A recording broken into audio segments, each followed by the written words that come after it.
아무도 말 모르게 입을 꾹 다물고 비밀을 지킵니까? 아니면 물론 비밀은 지켜야 되는데 이게 너무 신기하고 또 놀라운 소식 같으면 그 입을 다물고 있지 못하죠. 막 얘기를 해야 됩니다. 그래야 직성이 풀리죠. 물론 뭐남 비리 같은 거 잘못한 거 막 하는 거 말고 너무 좋은 이야기, 기쁜 이야기들, 정말 빅 뉴스 이런 것은 소문을 내고 터뜨리고 말하게 될 것입니다.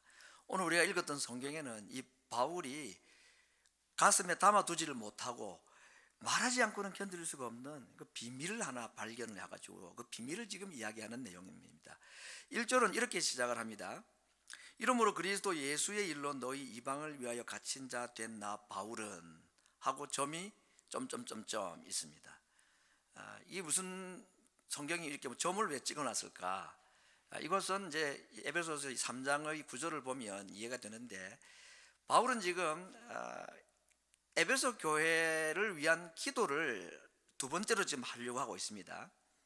그 두 번째 기도 내용이 이제 14절부터 나오는데, 그 14절 이하에 나오는 하늘과 땅의 모든 이름을 주신 하나님께 내가 무릎을 꿇고 비노니 하면서 기도할 마음을 지금 가지고 이 편지를 쓰고 있는 겁니다. 그래서 3장 1절에 와서 이러므로 그리스도 예수의 일로 너희 이방을 위하여 가신 자 되네 바울은 너희를 위하여 하늘에 계신 아버지께 무릎을 꿇고 기도한다라고 말을 하려 하다가 비밀을 말하고 싶은 겁니다. 그 기도를 중단을 하고 자기가 깨달았던 이 비밀을 말하지 않고는 이 기도를 할 수가 없다 생각해서 그 비밀을 얘기하는 것, 그게 오늘 읽었던 본문 2절에서 13절까지의 내용입니다. 굳이 말하자면 세 가지 정도로 이 비밀을 말씀을 했다고 볼 수가 있겠습니다. 첫 번째는 3절 4절에 나와 있는데 그리스도가 비밀이다. 그가 깨달았던 비밀, 기도를 중단하면서까지라도 하고 싶어 했던 이 알려주고 싶었던 비밀이 뭐냐? 그리스도의 비밀. 계시로 내게 비밀을 알게 하신 것, 이것을 읽으면 너희들이 그리스도의 비밀을 내가 깨달았다는 것을 너희도 알게 될 것이다 합니다. 이 그리스도의 비밀이라는 말은 다르게 말하면 그리스도가 비밀이다 하는 것입니다. 이 비밀이라는 말은 숨겨두고 남에게 알려지지 않고 모르게 한다는 게 아니라, 사실은 이 비밀이라는 단어의 원 언어의 의미는 미스테리하다, 미스테리온이라는 헬라어인데 미스테리하다, 참 신비하다 그런 뜻이지요. 그 뭐가 신비한 비밀이냐? 그리스도가 신비한 비밀이다 하는 것입니다. 왜 그렇게 말할 수 있는가? 6절 때문이죠. 내용이 그리스도의 비밀이 내용의 6절입니다. 이는 이방인들이 복음으로 말미암아 그리스도 예수 안에서 함께 후사가 되고 함께 지체가 되고 함께 약속에 참여한 자 되고 함께 이 표현은 이방인들이 이제는 유대인들과 같이 하나님의 자녀가 될 수 있다. 무엇으로? 복음으로 말미암아. 어떻게? 그리스도 안에서, 이런 말입니다. 이게 그가 깨달았던 복음의 비밀, 그리스도가 비밀된 이야기였습니다. 오늘 우리들은 이 예수님을 통해서 모든 이방인들, 모든 사람들이 구원을 받고 하나님의 자녀가 된다는 것이 우리에게는 비밀도 아니죠. 왜냐하면 이방인인 우리들에게 이게 놀라운 이야기도 아닙니다. 감사할 이야기이긴 하지만, 근데 2000년 전에 바울이 이 편지를 쓸 당시에는 이 이야기는 유대인에게도 아주 쇼킹한 것이었고 이방인들에게도 정말 놀라운 이야기였습니다. 어떻게 이런 일이 가능한가? 이건 불가능한 얘기입니다. 정말. 그러니까 있을 수 없는 이야기를 바울이 했습니다. 정말 폭탄과 같은 선언이었습니다. 그러니 바울이 이 비밀을 이걸 얘기하지 않을 수가 없었다 하는 것입니다. 그래서 이게 첫 번째, 그리스도가 모든 이방인들도 하나님의 자녀가 되게 하는 비밀이다 하는 것을 말해주고 있습니다. 두 번째, 그가 깨달았던 비밀은 이 그리스도의 비밀을 전하는 이 복음, 예수님의 비밀이 복음인데 이 복음을 전하는 이 일에 자기를 일꾼으로, 사도로 삼으셨다. 이 복음 전파가 비밀이다. 복음 전파를 통해서 그리스도가 이방인에게도 알려지게 됨으로 말미암아 그들이 하나님의 자녀가 되는 것, 그 일에 자기를 일꾼으로 불러주셨다 하는 것이 그가 깨달았던 비밀이었습니다. 바울은 율법을 굉장히 잘 아는 사람이죠. 구약 율법을 아주 정통한 사람입니다. 그런데 그가 이전에는 이 율법을 아무리 공부를 해봐도 이게 무슨 뜻인지를 잘 몰랐는데, 물론 자기가 이해한 대로는 이해했겠지만, 그런데 그리스도라는 안경을 딱 끼고 보고 예수님이라는 렌즈를 끼고 딱 보니까 구약의 모든 것이 비밀이 다 풀어지더라는 얘기입니다. 이게 이 말씀이구나. 이 그리스도를 통해서 이제 모든 인류를 구원하신다는 말이구나. 이 사실을 그가 깨닫고 그 일에 자기가 일꾼으로, 그 일에 종으로 부름받은 것, 그것을 지금 그는 기뻐하고 놀라워하고 있는 것입니다. 7절 말씀을 보겠습니다. 이 복음을 위하여 그의 능력이 역사하는 대로 내게 주신 하나님의 은혜의 선물을 따라 내가 일꾼이 되었노라. 이 복음, 이 그리스도가 하나님의 자녀가 되게 하는 이 비밀이라는 사실을 알고 이것을 전하는 일에 자기를 하나님께서 은혜를 주시고 능력으로 역사하게 하셔서 일꾼이 되게 했다 하는 것입니다. 8절 말씀, 모든 성도 중에서 지극히 작은 자보다 더 작은 나에게 이 은혜를 주신 것은 이 측량할 수 없는 그리스도의 비밀의 풍성함을 이방인에게 전하게 하기 위해서 나를 은혜를 주시고 또 능력도 주시고 해서 이 일을 하는 일꾼이 되게 하셨다. 이것이 그가 두 번째 깨달았던 비밀이었습니다. 나 같은 자를 통해서 하나님의 이 엄청난 그리스도 복음의 비밀을 전하게 한 것을 그는 지금 기뻐하고 또 하나님 앞에 감사하면서 이렇게 말하고 있는 것입니다. 정말 자기는 한때 그리스도 복음의 원수로 지냈죠. 십자가의 원수로 지냈던 사람이었습니다.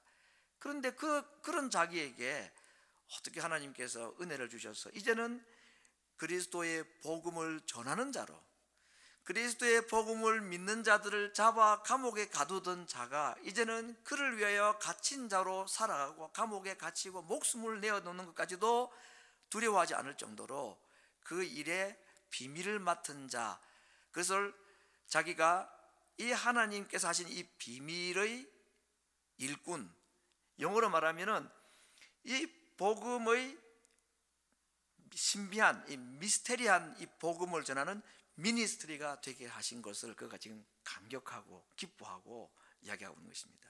그래서 그가 그대로 살았더라면은 누릴 수 있는 영광도 많고 얻을 수 있는 영화도 많았지만 이 모든 것을 이 복음의 일꾼으로 살아가는데 다 배선물로 여긴다고 했습니다. 이게 너무나 귀중하다는 걸 알았기 때문에, 그리고 심지어는 자기의 목숨을 아까워하지 아니하고 그리스도가 비밀이라는 이 사실을 전파하는 일꾼 되기로 작정했다고 말하고 있습니다. 세 번째 그가 깨달았던 비밀은 교회의 비밀입니다.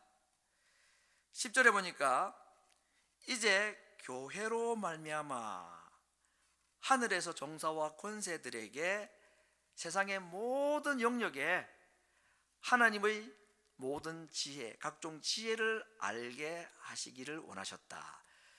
여러분, 이 복음 또는 그리스도가 비밀이고 그리스도를 통해서 모든 이방인들도 하나님의 자녀가 될 수 있다는 이 엄청난 사실을 지금 예수님이 선언하셨고 예수님의 제자들이 그 일을 하고 있고, 자기도 한때는 핍박자였음에도 불구하고 자기까지도 하나님께서 불러서 이 그리스도의 비밀을 전하는 자로 하나님이 세워주셨는데, 하나님께서 이 일을 앞으로 계속해서 누구를 통해서 하실 것인가, 그가 깨달았던 것이 뭐냐, 교회를 통해서 하신다 하는 걸 깨달았다는 것입니다. 베드로도 죽고 바울도 다 죽고 없어질 사람들이죠. 그런데 그 일을 계속하기 위해서는 하나님께서 이 일을 맡은 한 기관을 세우기를 원하셨고, 그것이 교회고 그 교회에 모인 성도들이 이 일을 위해서 하나님께서 부르신 자들이다. 우리는 사실은 오늘 여기 앉아서 예배드리는 우리들이 그냥 한 예배자로 내가 언제 어떻게 교회를 다니게 되었고 어떻게 하다 보니까 믿는 집안에 태어나서 교회를 다녔고 어떻게 친구 따라갔다가 교회 가서 그때부터 내가 예수님을 믿게 되었고 우리가 하나님께로 부름받은 방법이나 그 경위들이 다 다르긴 합니다. 그러나 확실한 것은 우리가 어떻게 하나님의 자녀가 되었느냐? 복음 때문입니다. 그렇죠? 그리스도의 복음을 우리가 어딘가에서부터 들은 것입니다. 그게 깨달아지고 믿어져 가지고 도무지 하나님의 자녀가 될 수 없었던 우리가 하나님의 자녀가 된 것입니다. 오늘 여기서 우리가 예배를 드리는 내 삶을 한번 과거를 한번 돌아보시기 바랍니다. 우리가 태어나서 자란 지역들이 다 다르고 고향이 다 다르긴 합니다. 그런데 놀랍게도 하나님께서 약 140년 전에 대륙을 건너고 바다를 건너 대양을 건너 가지고 조선 땅에 하나님의 이 복음을 전해 주셨습니다. 많은 사람들이 목숨을 잃어가고 피를 흘려가면서 이곳에 성경을 던지고 복음을 전하여서 그래서 한국 땅에 한반도 땅에 교회가 세워졌습니다. 내가 태어나고 보니까 교회가 있었습니다. 거기에 그 교회로 말미암아 내가 구원을 받은 것입니다. 만약에 교회가 없었다면 복음을 들을 일이 없죠. 그리스도 얘기를 우리가 어떻게 들었겠습니까? 우리는 여름 성경학교 좋아서 성탄절 좋아서 갔는지는 모르지만 결국 그것은 하나님께서 나에게 복음을 듣게 하기 위해서 부르신 방법이었고 그래서 그것이 이해가 되고 깨달아짐으로 말미암아 우리 하나님의 자녀가 되었습니다. 그러므로 오늘 우리는 교회가 없이는 아무도 존재할 수 없는, 오늘 이곳에 앉아 있는 사람이 아무도 없었다고 말해야 될 것입니다. 교회를 통해서 하나님께서 인류를 구원하시고 죄인들을 하나님의 자녀가 되게 하는 이 일은 어느 날 갑자기 생긴 것이 아니고 11절에 보니까 영원 전부터 하나님께서 계획하신 일이라 그랬습니다. 그러면 오늘 우리가 이곳에 교회 안에, 교회라는 건물 안에 교회로 하나님의 백성으로 함께 모여서 예배를 드리고 교회가 무엇인지를 알고 이 교회의 일꾼이 되고 교회의 일꾼으로 살아가기를 다짐하는 이 자체가 우리에게는 영원 전부터 계획된 하나님의 뜻이 이루어지고 있는 과정이라고 바울은 그렇게 이해한 것입니다. 이 놀라운 세 가지 비밀, 그리스도의 비밀, 복음의 비밀, 그리고 교회의 비밀, 이것을 깨달았던 바울이 기도를 하다 중단을 하지 않을 만큼, 안 하면 안 될 만큼이나 너무나 깊은 깨달음이고 놀라운 깨달음이었기 때문에 기도를 하다 중단하고 이 말을 하지 않을 수가 없어서 그의 편지에 남겨두고 있습니다.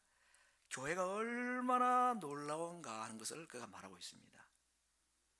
예수님께서 피를 흘리시고 죽으심으로 말미암아 세워진 것이고 그리고 그분이 약속하시기를 음부의 권세가 이기지 못할 것이라고 하신 약속이 있는 것이 이 교회입니다. 왜 교회를 하나님께서 이렇게 세우시고 이렇게까지 지금까지도 유지하고 계시고 예수님의 재림하실 그때까지 이 땅에 하나님께서 교회를 존속시키기를 원하시는가? 그리스도 비밀의 복음을 전하게 하기 위해서입니다. 교회가 아니면 들을 수가 없고 교회가 아니면 그들에게 하나님의 자녀가 될 수 있는 기회가 없을까 봐 하나님께서는 오늘도 이 교회를 준비하시고 세우시고 이 일을 통해, 이 교회를 통해서 창세전부터 시작하셨던 모든 죄인들을 구원하시는 이 일에 우리 교회를 사용하시고 교회의 일원인 우리들을 그 일에 사용하기를 원하신다는 것입니다. 이것이 우리 교회의 존재 이유고 존재 목적입니다. 믿는 우리들이 이 땅에 하나님의 백성으로 살아가는 이유가 여기에 있다는 것입니다. 그리스도의 비밀과 복음의 비밀을 전하는 교회로, 그 교회의 일원으로 살라고 우리의 삶을 가치 있게 만드셨고 우리에게 생명을 주셨고 교회를 이 땅에 세우셨다 하는 것입니다. 우리가 정말 살았던 동네들마다 한국 교회가 참 큰 복을 받았죠. 짧은 기독교 역사 가운데 한국 교회만큼 소위 부흥을 한 교회 나라가 없었다고 할 만큼이나 정말 급속도로 한국 교회는 부흥을 했습니다. 그러나 지금은 그때를 생각해 보면 너무 힘이 없고 연약하고 병들고 리 단위마다 교회가 다 있었습니다. 그러지 않습니까? 지역마다 좀 다르겠지만요, 한국의 거의 모든 지역의 면 단위, 리 단위까지 교회가 됐습니다. 초등학교가 세워지지 아니한 더 시골 마을에도 교회가 있었습니다. 거기서 그리스도 복음이 그 지역에 있는 사람들에게 전해지고 거기서 예수님을 믿고 거기서 목사가 나오고 선교사가 나오고 신학자들이 나왔습니다. 정말 하나님께서 놀라운 일을 행하셨습니다. 한국 교회에. 그런데 지금은 참 너무 안타까운 모습으로 요즘도 교회를 다니나? 이렇게 묻는 말이 공공연하게 지금 나오고 있고, 젊은 사람들, 어린 아이들이 밀물 빠져나가듯이 빠져나가고 교회가 텅텅 비어가고 있습니다. 이민교회도 비슷한 상황인 것 같습니다. 그렇게 볼 때에 하나님께서 바울에게 보여주셨던 이 교회의 영광, 하나님께서 정말 이 교회를 통해서 마지막 인류 구원의 마지막 주자로 삼으시겠다는 그 뜻이 이루어질 것인가, 과연 이것이 가능할 것인가 하는 의구심마저 들기도 합니다. 그러나 하나님께서는 자신의 아들의 피를 흘리시고 세우셔서 그리스도의 비밀, 복음의 비밀을 오늘도 이 교회를 통해서 여전히 시행하시고 수행해 나가실 것을 확실히 믿는 것은 주께서 하신 이 약속 때문에, 음부의 권세가 이기지 못한다는 이 약속 때문에. 무엇 때문입니까? 하나님께서 창세전에 계획하셨던 그 놀라운 구원 계획을 완성하시기 위해서 마지막 주자로 교회를 세우셨기 때문에 하나님께서 이 일을 이루어 가실 것이라는 소망을 가지게 되는 것입니다. 사탄이 이 일을 싫어하기 때문에 여러 가지 방법으로 교회를 약화시키고, 교회가 잘못한 것이 물론 있지요. 정말 하나님 앞에 주신 그 은혜를 바르게 깨닫지 못하고 세상과 다를 바 없는 기업 정신처럼 세상의 그 영광을 교회도 누려보기를 원하고 하나의 큰 기독권 세력으로 자리 잡으려고 하고, 그런 잘못된, 참 복음적이지 않고 성경적이지 않은 이 교회의 약한 모습들이 분명히 있어 왔습니다. 그럼에도 불구하고 그 외에 또 다른 요인들이 있다면 그건 사회적인 영향도 있고, 사탄이 오늘 교회가 얼마나 중요한지를 알기 때문에 우리가 생각하는 것 이상으로 사탄이 교회를 잘 알고 있죠. 교회를 어떻게 해서든지 약화시켜야 된다. 왜? 그래야 복음이 확정 안 되니까. 그래서 오늘도 이런 이유 때문에, 여러 가지 이유로 교회는 점점 약해져 가고 있습니다. 과연 다시 한번 일어날 수 있을 것인가 하는 의구심, 회의가 들기도 하는 그런 때에 한국에, 미국에 우리는 살아가고 있는 중에 있습니다. 그럼에도 불구하고 모든 권세가 교회를 흔들고 핍박을 해도 영원히 교회는 흔들리지 않을 것이라고 분명히 약속하신 것은, 하나님께서는 교회 외에 다른 방법으로 이 땅에 있는 영혼들을 구원하실 방법이 없기 때문에 하나님은 힘들어도 약하지만 이 교회를 끝까지 유지하기를 원하시고 지키시기를 원하시는 것입니다. 그것은 주의 복음의 완성을 위해서, 하나님께서 세우신 그 목적이 이루어지기를 위해서인 것입니다. 제가 우리 교회가 어떠해야 될 것인가, 우리 교회뿐 아니라 이 지상에 있는 교회가 어떤 교회가 될 것인가, 이 그리스도의 복음의 비밀을 전하는 교회가 되기 위해서는 이런 교회가 됐으면 좋겠다는 것을 오래전에 기도하는 마음에 들었던 생각들을 정리한 것이 있어서 제가 그것을 그대로 읽어볼까 합니다.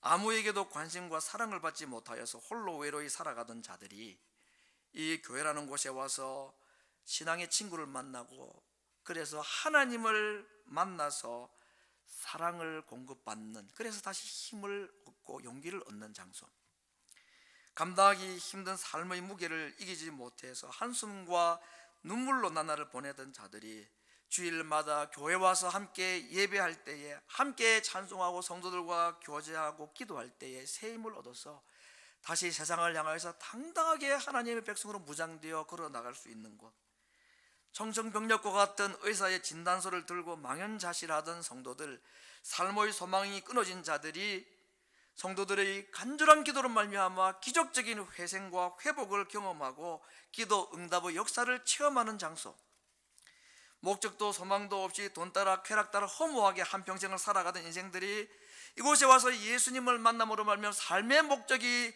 달라지고 삶의 방향이 정해지고, 그래서 자기의 삶을 하나님의 나라를 위해 살아야 되겠다고 다짐하고 하나님 앞에 헌신하는 이런 역사들이 일어나는 장소, 결혼을 하고 아기가 그 가정에 태어나는 것이 정상적이고 복된 가정이듯이 하나님의 교회 안에 영적인 출생자들, 신생아들이 이곳저곳에서 일어나고 죄인들이 주께 돌아와서 회개하고 세례받고 유아 세례받는 일들이 계속 일어나는 장소, 그야말로 사랑의 수고와 믿음의 역사가 계속해서 일어나는 장소, 이것이 이 땅에 하나님께서 교회를 세우신 목적이고 그 교회가 하나님의 뜻을 이루어내는 이러한 일로 나타나는 것, 이것이 오늘 함께 예배드리는 우리 성도들의 함께 공동의 기도의 제목이 되기를 바랍니다. 이것이 하나님께서 교회를 세우신 이유이고 목적인 것입니다. 오늘과 다음 주에 걸쳐서 우리는 두 번의 예배를 통해서 이 하나님께서 세우신 놀라운 비밀스러운 교회의 일꾼을 선출하는 시간을 가지게 됩니다. 교회의 모든 직분은 그리스도의 복음의 비밀을 수행하는 이 일을 위해서 쓰임 받아야 합니다. 그 외에 다른 이유로 교회의 직분은 필요하지 않습니다.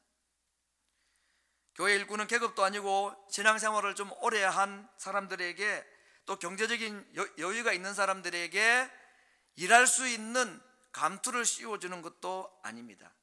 그리스도의 복음의 비밀을 수행하기 위해서 주신 직분이어야 합니다. 존귀하고 숭고한 직분입니다. 누가 이 일에 적합한지를 모르니까 투표라는 방식을 통해서 공정하게 하는 거죠. 하나님께서 그냥 이름 탁 불러주시면 그냥 그 자리에서 당신 뭐 하시오 이렇게 할 텐데, 하나님 그렇게 하지를 않으십니다. 제자를 뽑으실 때 예수님께서 탁 그냥 너 이리 와서 나야 제자가 되라, 그러면 다 그대로 순종하면 되겠는데 오늘은 그렇게는 하지는 않으십니다. 그러니까 교회 직분이라는 것이 그냥 감투도 아니고 계급장도 아니고, 교회 직분은 왜 있는 겁니까? 교회를 세우신 그 이유, 그리스도 복음의 비밀을 전파하고 그래서 영혼을 구원하는 하나님의 나라를 완성하기 위해서 하나님께서 마지막으로 세우신 이 기관에 수종드는 자, 그리스도 복음을 위한 교회의 일꾼을 세우는 거 아닙니까? 여기는 다른 것이 필요 없는 것입니다. 그 일에 하나님의 합당하게 쓰임 받을 수 있는 자를 우리가 기도하면서 투표로 결정을 하는 겁니다. 그리고 그 결과에 따라서 하나님의 뜻으로 받아들이는 거죠. 나는 꼭 그 직분 이름이 아니라도 어떤 일이든지 그리스도 복음의 전파하는 이 비밀의 수행기관으로서 교회의 사명을 나도 내 자리에서 얼마든지 할 수가 있는데, 또 교회가 필요로 해서 이런 직분자들을 세우고자 할 때는 그들에게 좀 더 많은 수고와 또 많은 헌신과, 내 삶이 바쁘지만 이 교회가 가지고 있는 놀라운 비밀을 수행하는 이 일을 위해서 좀 더 헌신을 해 주십사 하고 교인들이 부탁하는 거 아니겠습니까? 그때 순종하는 마음으로 또 감사하는 마음으로, 하나님께서 바울에게 사명도 주셨지만 사명 수행할 수 있는 은혜와 능력도 주셨다고 했기 때문에 그 약속을 믿고 우리 교회가 다른 일이 아니라 한국학교도 하고 또 데이케어도 하고 또 다른 기관들도 우리가 해야 될 일이 있지만, 이 모든 일은 교회의 근본적인 목적인 그리스도 복음의 비밀을 수행하는 이 일을 위해서 존재하고, 모든 교회 일꾼과 교회 직분은 이 일을 위해서 존재해야 된다는 것, 오늘과 다음 주에 걸쳐서 우리는 이러한 목적으로, 이러한 관점에서 하나님의 사람들을 세우고자 함께 기도하는 것입니다. 스스로 결정하라 그러면 얼마나 힘듭니까? 당신 할래요? 안수집사 할래요? 장로 할래요? 그러면 누가 뭐라고 하겠습니까? 한다 그러겠습니까? 못한다 그러겠습니까? 안 한다 그러겠습니까? 저는 참 어떨 때는 감사한 게 있습니다. 내가 스스로 결정하기 어려우니까 남이 나에게 결정권을 주는 거죠. 내가 결정 못하니까 남이 나에게 결정을 하게 하는 것입니다. 그래서 투표라는 걸 통해 가지고 되면 이게 하나님 뜻인가 보다, 아니면 이게 하나님의 뜻이 아닌가 보다 감사하는 겁니다. 하나님의 뜻이 이루어져야 되는 거죠. 내 뜻이 이루어지는 것이 아니고 하나님의 뜻이 이루어져야 되는 것입니다. 그걸 모르니까 여러분들이, 우리 교인들이 좀 수고스럽지만, 얼마나 수고스럽니까? 이건 투표 2번에 걸쳐서 해야 되죠. 편지 보내야 되죠. 참 복잡하고 힘듭니다. 이렇게 얼마나 참 수고를 많이 해주십니까? 왜? 내가 이 하나님의 부르심이 맞는지 안 맞는지 잘 모르겠는데 교인들이 2번에 걸쳐서 이렇게 수고를 해줘서 당신 하는 거 맞는 것 같습니다. 이거 당신은 아닌 것 같습니다. 아이고 고맙습니다. 제가 몰라서 참 헷갈렸는데 아주 선명해졌습니다. 그렇게 해야 되는 거 아닙니까? 이 교회 투표가 그런 원칙이 맞는 거죠. 너무 제가 막 좀 쉽게만 얘기했습니까? 목사님은 뭐 이제 투표 받을 일이 없으니까 우리는 얼마나 긴장되는데 뭐 그런 생각이십니까? 그럼 그럴 수 있습니다. 그러나 중요한 것은 이 직분이라는 것이 다른 게 아니지 않습니까? 바울이 깨달았던 그 교회의 비밀을 수행하는 교회의 사명을 위한 수구자로 헌신자로 우리가 세우고자 하는데, 세워지게 되면 감사도 하지만 부담도 되기도 하고, 그렇지만 능력과 은혜를 주신다고 하셨으니까 사명 감당할 수 있는 약속을 믿고 순종하는 것이고, 그러지 않으면 내가 또 다른 방법으로 얼마든지 교회의 역할을 할 수 있고 복음 전파는 이 그리스도 복음의 비밀을 수행할 수 있는 자로 수고하고 헌신할 수 있으니까 그것도 감사하고, 이렇게 해도 감사하고 저렇게 해도 감사하고. 왜? 하나님의 뜻을 우리가 알게 되는 거니까. 투표는 하나님의 기뻐하시는 뜻을 우리가 아는 것입니다. 그런 믿음으로 이번 12월 마지막 한 달을, 내년 한 해를 준비하면서 교회 직분을 세우는 이 일에 모든 성도들이 이 그리스도 복음의 비밀을 수행하는 교회의 직분을 맡기도 하고 부탁도 하는 그런 은혜가 모든 성도들 가운데 충만하기를 간절히 바랍니다. 우리 같이 기도하겠습니다. 2가지 제목으로 기도를 드리겠습니다. 정말 언제 어디선가 내게 들려줬던 그리스도의 복음의 비밀, 교회를 통해서 내가 하나님의 자녀가 된 것을 인하여서 영적인 모태와 같고 나를 길러준 어머니와 같은 교회를 인하여서 하나님께 감사하는 기도를 드리기를 원합니다. 2번째는 이 사명을 우리 교회가 끝까지 감당하고 오늘도 이 일을 위하여서 수고할 자들을 세우는 이 일에 하나님께서 지혜를 주시고 은혜를 주셔서 하나님의 교회가 이 복음 전하는 사명